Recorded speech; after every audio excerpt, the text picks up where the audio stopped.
காரணம்னா நீங்க ட்ரம்ப் தான் கேட்கணும். அவர் தான் வந்து முதல்ல இருந்தே சொல்லிட்டாரு. எலெக்ஷனுக்கு முதல் நாளே எலெக்ஷனுக்கு முன்னாடியே சொல்லியிருக்காரு. நான் இந்த தேர்தலை நான் தோத்தேன்னா ஒத்துக்க மாட்டேன். ஏன்னு கேட்டினாக்கா அவருடைய பெர்செப்ஷன்ல வந்து இந்த மெயில் இன் பேலட், இந்த ஆப்சென்டி பேலட் எல்லாம் ஃப்ராடு அப்படின்னா அது வரைக்கும் 50 லா சூட் ஃபைல் பண்ணாங்க. 50லயும் தோத்தாங்க. 2 வாட்டி சுப்ரீம் கோர்ட்டுக்கு போனாங்க. 2 வாட்டி சுப்ரீம் கோர்ட்லயும் தூக்கி அடிச்சுட்டாங்க. அப்புறம் வேற என்னமா இருக்கு அவருக்கு? It's all a bunch of bogus claims, lies, fiction. He can be a good fiction writer, அது மாதிரிதான் அவர். அதனால இது பைடனுக்கு வந்து நேற்று நடந்த கலாட்டா ஒரு கேவலமான கலாட்டா அது. பட் ட்ரம்பால தான் அதை பண்ண முடியும். வேற யாரும் பண்ண மாட்டாங்க, பண்ணிருக்கவும் முடியாது. ஏன்னா ஒரு வைஸ் பிரசிடென்ட் மைக் பென்ஸ் ரொம்ப டீசென்டான மனுஷன். அவரை போயிட்டு நீங்க ஸ்டேட் எலெக்டர்ஸ் எல்லாரையும் தூக்கி போட்டுட்டு என் பேரை போடுங்க, எனக்கு சாதகமா இருக்க எலெக்டர்ஸ போடுங்க, அப்படிதான் நீ போடணும் அப்படின்னு அவரை பயமுறுத்தி அவர் மாட்டேன்ட்டார். அவரு இது நேற்று வந்து ஒரு 2 hour ordinary joint session of Congress. அது ட்ரெடிஷ்னலா வருஷக்கணக்க நானே ஒரு 3-4 பார்த்திருக்காங்க. 2-3 மணிக்கு வருவாங்க, ஒரு 2:30-3 மணிக்கு முடிஞ்சு போச்சிடலாம். அதை விட்டுட்டு ஒரு பெரிய ஒரு 4 அனாவசியமா ஒரு பெரிய கலாட்டா, ஒரு 4 பேர் உயிரை எழுந்திருக்காங்க. இதெல்லாம் என்னத்துக்கு தேவையா இந்த மனுஷனுக்கு? இதெல்லாம் நான் ஜெயிச்சாக்கா என்னாலதான் ஜெயிச்சேன், நான் தோத்தாக்கா அது ஒரு ஃப்ராடு அப்படின்னு. இப்போ வந்து இந்த ஓட்டிங் மிஷின்ஸ் எல்லாம் வந்து டொமினியன் கம்பெனில இருந்து அதெல்லாம் வந்து ஃப்ராடு அப்படி. அப்போ நீங்க ஜெயிச்ச ஸ்டேட் எல்லாமும் அதே மிஷின் தானே இருந்தா அதெல்லாம் கூட ஃப்ராடா? அப்போ இதெல்லாம் வந்து அவருக்கு வந்து அவர் என்ன பேசுறாருன்றது சில வாட்டி அவருக்கே புரியுமான்றது எனக்கு சந்தேகமா இருக்கு. எதுவுமே எது கேட்டாலும் fraud, election is a fraud, vote is a fraud. இப்போ வந்து ஜார்ஜியால அன்னைக்கு வந்து அந்த செக்ரட்டரி ஆஃப் ஸ்டேட்டை கூப்பிட்டு மிரட்டி இருக்காரு. எனக்கு வந்து 11,780 ஓட்டு நீ தேடி கொடுக்கணும். எங்கேருந்து போய் தேடுவார்? மார்க்கெட்ல போய் வாங்க முடியுமா இதெல்லாம்? ஏன்னா அவருக்கு Biden won by 11,779. So I need one more than him. அப்பதான் நான் ஜெயிப்பேன், அப்பதான் எனக்கு இந்த ஸ்டேட்டோடைய எலக்ட்ரல் ஓட்ஸ் கிடைக்கும். இது மாதிரிலாம் ஒண்ணு மாத்திரம் ஞாபகம் வச்சுக்கோங்கம்மா, கோர்ட் ஆஃப் லால எதுக்கு இவங்க 50க்கு மேல லா சூட் போட்டாங்க? 50 தூக்கி அடிச்சுதான். எதனால? ஜட்ஜுக்கு வேண்டியது ஒண்ணுதான், எவிடன்ஸ். நீ ஃப்ராடுன்னு சொல்றீங்க இல்லையா, காட்டு, show me the evidence of fraud. I don't have evidence, but fraud has taken place. Show me the evidence. Court of லால எப்பவுமே எவிடன்ஸ் தான் கேட்பாங்க. 2016 பாத்தீங்கன்னா எல்லாரும் ஹிலரி கிளின்டன் தான் வருவாங்கன்னு சொன்னாங்க. வந்தாங்களா? வரல இல்லையா? இவர் தானே வந்தாரு, ட்ரம்ப் தானே வந்தாரு. அதுவும் எங்க இருந்து வந்தாரு? 4 பேட்டில் கிரவுண்ட் ஸ்டேட்ல வந்தாரு. வந்து லேண்ட் ஸ்லைடா ஜெயிச்சிருக்கணும் இல்லையா? அவருக்கு 306 எலக்ட்ரல் காலேஜ் ஓட்டு தானே கிடைச்சிருக்கு. சப்போஸ் அவர் எல்லாருமே ஜோ பைடன் தான் வரணும் அப்படின்னு சொன்னாங்கன்னா அப்போ வந்து ரானால்ட் ரேகன் வால்டர் மாண்டேலை தோக்கடிச்ச மாதிரி ஒரு லேண்ட் ஸ்லைட்ல இருந்திருக்கணும் இல்லையா? இல்ல, this was a closely fought election. நீங்க பாப்புலர் ஓட்டுன்னு எடுத்துட்டீங்கன்னா இந்த பைடனுக்கு வந்து ஒரு க்ளோஸ் டு ஒரு 8 to 9 million பாப்புலர் ஓட்ஸ் வந்திருக்கு. ட்ரம்ப்புக்கும் 7 million people voted for him. He is also popular. It's a closely fought election. டெமோக்ரஸில என்ன முக்கியம்னு கேட்டீங்கன்னா, நான் தோல்வி அடைஞ்சிட்டுனாக்கா ஒத்துட்டு மரியாதையா வெளியில போயிடும். இப்போ ஆல் கோர் இருந்தாரு 2000ல 537 ஓட்ல தோத்தாரு புளோரிடாவை. இப்ப அவர் வந்து மைக் பென்ஸ் மாதிரி தான் அவரும் அன்னைக்கு உட்கார்ந்து he handed over the power to George Bush. அவர் இல்ல, என்னுடைய சப்போர்ட்டர்ஸ் எல்லாம் வாங்க, எல்லாம் துப்பாக்கி எல்லாம் எடுத்துன்னு வாங்க, கொஞ்சம் கலாட்டா பண்ணுங்க வந்து அப்படின்னு சொன்னாரா? இல்ல பில் கிளின்டன் சொன்னாரா? நீங்கெல்லாம் போங்க ஆல்கோருக்குன்னு யாரும் சொல்ல மாட்டாங்கம்மா. ஏன்னா இது ஒரு கேவலத்தனமான இது நேத்து நடந்தது.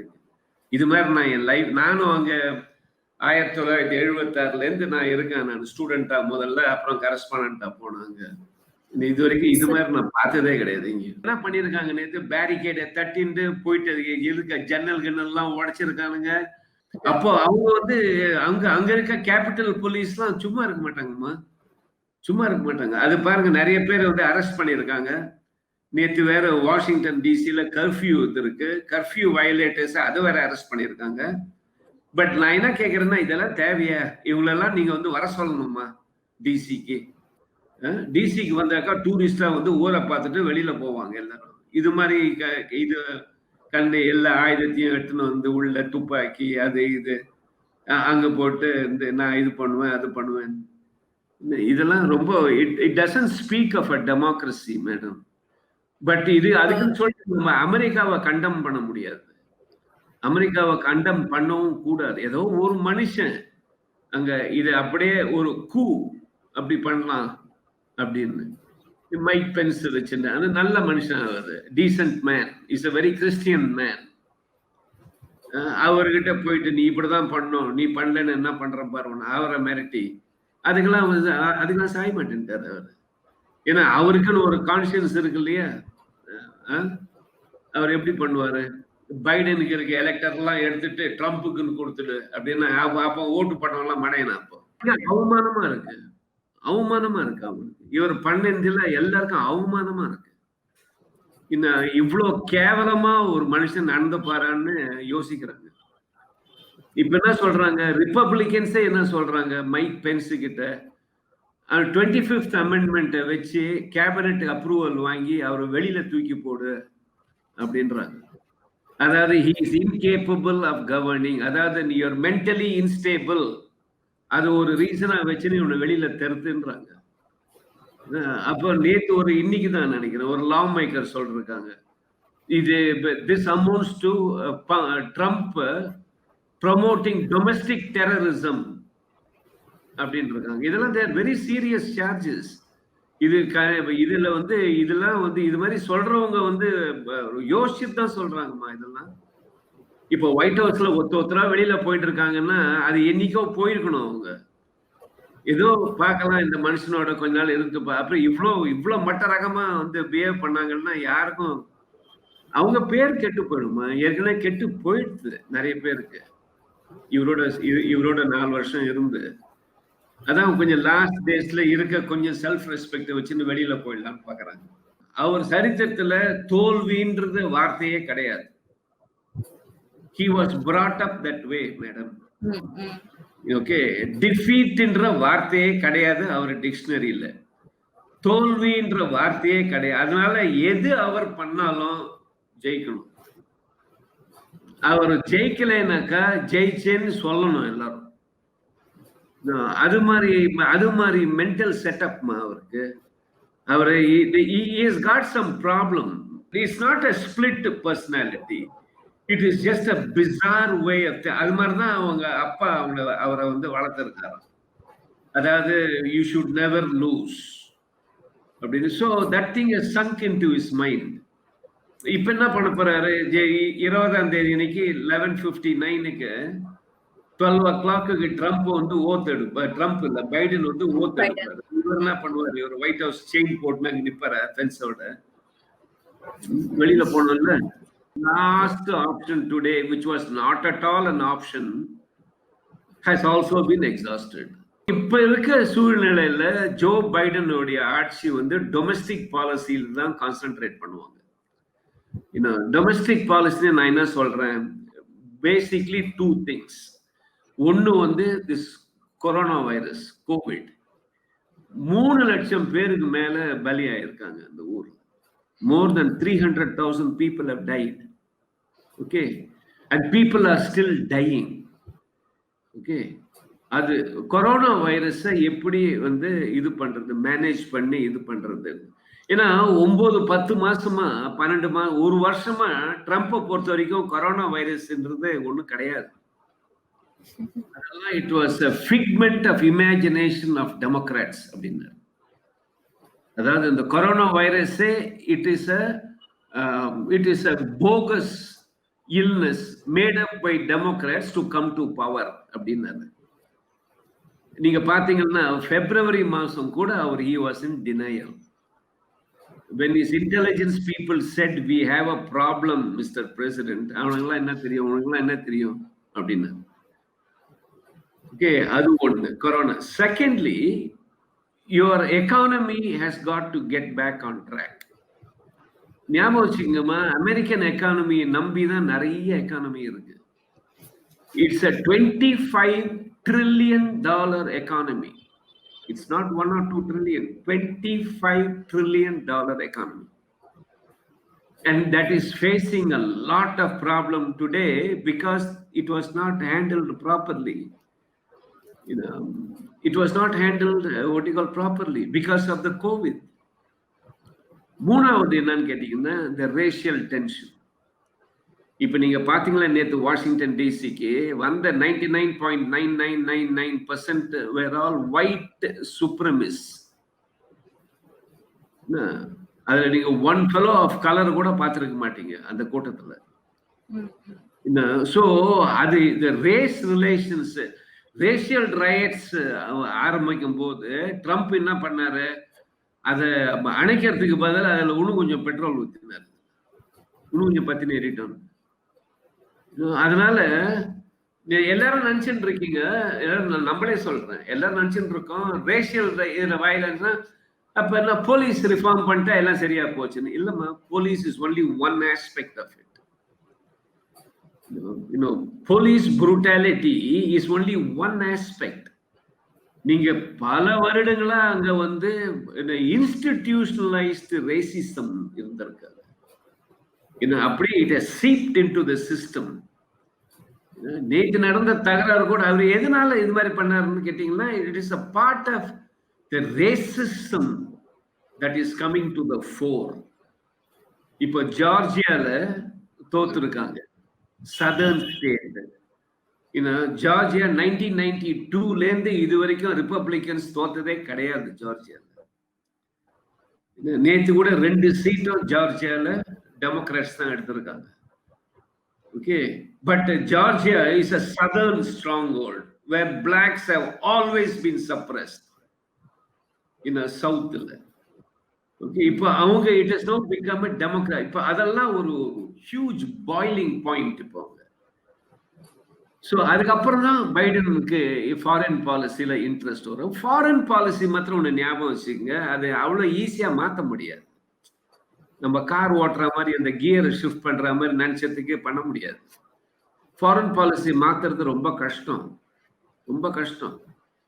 ஏன்னா because it is already been there. இப்போ திடீர்னு இப்போ வந்துட்டு I am withdrawing 35,000 my soldiers from South Korea அப்படின்னு சொன்னாங்கன்னா entire Asia Pacific will start trembling.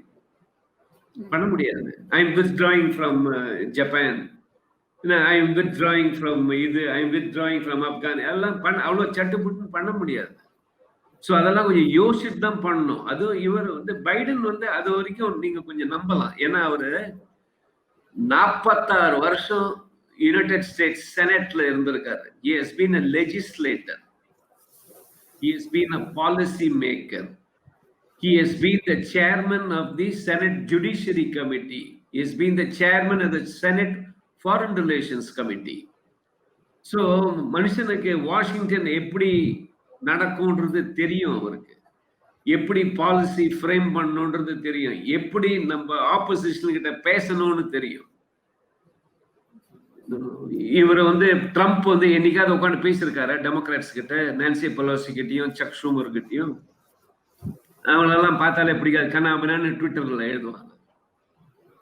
அதெல்லாம் கொஞ்சம் டைம் கொடுங்க பைடனுக்கு. I say madam, don't get me wrong, I am neither a Republican nor a Democrat. I look at things from a policy perspective. இது மாதிரி uncertainty உங்களால வந்து நாளைக்கு ரோட்ல நடக்க முடியுமா முடியாதான்னு கூட தெரியாம ஒரு அன்சர்டனிட்டி தான். அப்புறம் என்ன மாதிரி லைஃப்மா உங்களுக்கு? இந்தியா அமெரிக்கா ரிலேஷன்ல பாத்தீங்கன்னா அது வந்து அப்வர்ட்ல தான் போகும். யாரு ட்ரம்ப் இருந்தாலும் மேலதான் போகும். லாஸ்ட் 4 வருஷமா ட்ரம்ப் தான் இருந்தாரு. He was very good. இப்போ வந்து பைடன் வந்திருக்காரு. இட் வில் ரிமைன் பிகாஸ் நீங்க இந்தியா அமெரிக்கா பார்க்கும்போது பைலேட்டரலா மாத்திரம் பார்க்க கூடாது. நீங்க ஏசியா பெசிபிக்க பார்க்கணும். You have to look at the Globe. Because India is no longer a regional player. We are a global player. Okay, so அதனால நம்மளுக்கு வந்து freedom of navigation is very important. Freedom of the high seas is very important. Fighting piracy is very important. So அதனால வந்து so we have to keep the sea lanes open. அதனால வந்து so India and America எப்பவுமே 2000ல இருந்தே we are going on an upwards upward trajectory. அது அப்படிதான் continue.